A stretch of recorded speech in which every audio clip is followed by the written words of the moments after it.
What the finance? Oh, wallet romance. Welcome to the 21-day money challenge, an initiative to help and grow your money as much as you can. Use these tips, tricks, and tools in your personal finance as well as your business finance. Share your journey and remember, you're not alone. Show some love by smashing the thumbs up button so that it can reach more people and do comment on your progress. Are you ready? Let's get started for today. Hey folks, we are back again on day 20, the last but one day of the 21-day money challenge. So here we are, and today I have three things that I'm going to share with you today. So the first thing that I want to talk to you about was, yesterday we saw how you need to, give yourself that indulgence allowance and stuff like that. So just building on that for the first point of today, you can set yourself some formulas that would work. So let me give you an example of what Sid did. So what did for himself was to have like a little hack that would remind him and ensure that he does not go overboard in whatever he does, especially with the finance matters. So he created some sort of like a cheat sheet for himself. So what he did was, by his bedside, he had kept himself like a small little jar, a glass jar, so that see-through one.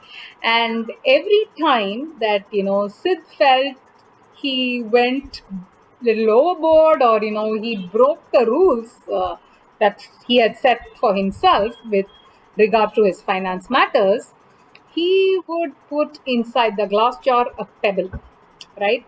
So when he looks at the pebble, he knows that, oh, this is something that I shouldn't have done. And, it was acting like a reminder for Sid. So end of each day, Sid would review his financial actions. And if he thought he did something that wasn't really, the right thing to do in his own judgment about himself, he would put in a pebble in there. So that would act as a reminder. And he went on a step ahead. You know what he did with the pebble? He also wrote a small note, right? And then he would tie them up together and then put it. Now, what did the note say? The note would tell Sid what was it that he defaulted in his own terms, so that can serve him as a reminder. So anytime he would go and pick that up, at a later date, and he would open that note, and then he was like, okay, I shouldn't be doing this. So it was acting as a reminder for himself, and that he found was a way that was effective for him, not to do unwanted things with his money, right? So, and also by looking at the jar at the bedside, it was acting as a reminder for him in his day-to-day life. So just come up with something like this, or anything that works for you. So I thought I should share this interesting way Sid was monitoring himself with you. The second thing that I'm going to share with you today is about the family. Yes, on the family, because you know your money matters is definitely your family has a role and a part in it, right? So it's essential that whatever financial decision that you're making, or I mean, not just in terms of investment, even the way that you want to live your lifestyle, uh, the way that you want to spend your money, everything, it's extremely essential to get the buy-in from your family, because end of the day, I'm sure you're working so hard and making all the money for you and your family as well. So it's essential to talk to your family, set common parameters so that everybody's in the same page and you are in the financial journey together. So it's extremely essential to get the buy-in from your family. If you want, you can feel free to share these 21-day money challenge video with your family as well, so that all of you are playing by the same rules and in the same ground. So, it makes it a lot more easier, and together you can win and succeed in it. So, that was something I thought was important, and hence I wanted to share that with you. So, if you're like Sid, wise enough, go ahead and get the buy in of your family in regarding all the financial aspects and how you want to live financially. And the last thing that I said that I want to share with you is about your financial karma. Yes, financial karma, or your money karma. Now, why am I bringing that up to you is so that I can share, with Sid's example again. Sid, at the start of his career, uh, he also thought, he it would be a good way for him to get some additional money out, and therefore he when was just wondering and thinking what to do. One of his childhood friends said that he had started his own business and he was looking for a sleeping partner.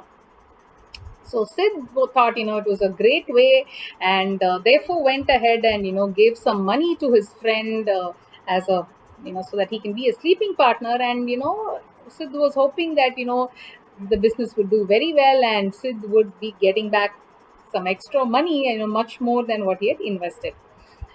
Now Sid did this in a good intention. I guess his friend was also in the good intention, but unfortunately, couple of years down the line, the business wasn't picking up, it wasn't doing well, and Sid was also having some financial challenges. And considering his goals, financial goals, Sid thought it was probably wise for him to pull out from the business and get the money back. But the mistake Sid had done years ago when he had given this money to his friend, and not just at the beginning, but even I think two, three times in between he had given the money. Unfortunately, Sid did not have any proper documentation. Now, this is a common mistake many people do because they trust people and go ahead and give it. That is fine. Trusting people is not an issue, but from a finance standpoint and financial health standpoint, it's extremely essential to have your documentation intact and in place. So, however close the person is, when it comes to money matters, it's always wiser and safer, so that even if there are any legal issues or even with the taxman and stuff like that, you have your documents in place, right? So, that's very important. So, that is why I call this karma. I mean, this is just an example, anything that you do, you may not get the reap the benefit of it immediately. It could take over a period of time, be it good karma or bad karma. So plan yourself and anticipate this kind of karma in whatever you do, because what goes around comes around. So be extra cautious with it, and whatever financial decision or whatever finance investments that you make, or the way that you're spending your money, everything, you will probably find the effect of it at a much later date. So that is why I say all this money karma or finance karma, so that it's easy for you to remember. So just think a little about your future as well before you do anything with money. Yes. So I thought that was another thing that I wanted to share with you. So today we are at the end of day 20, and tomorrow is the last day of the 21 day money challenge, and I shall see you tomorrow. Bye.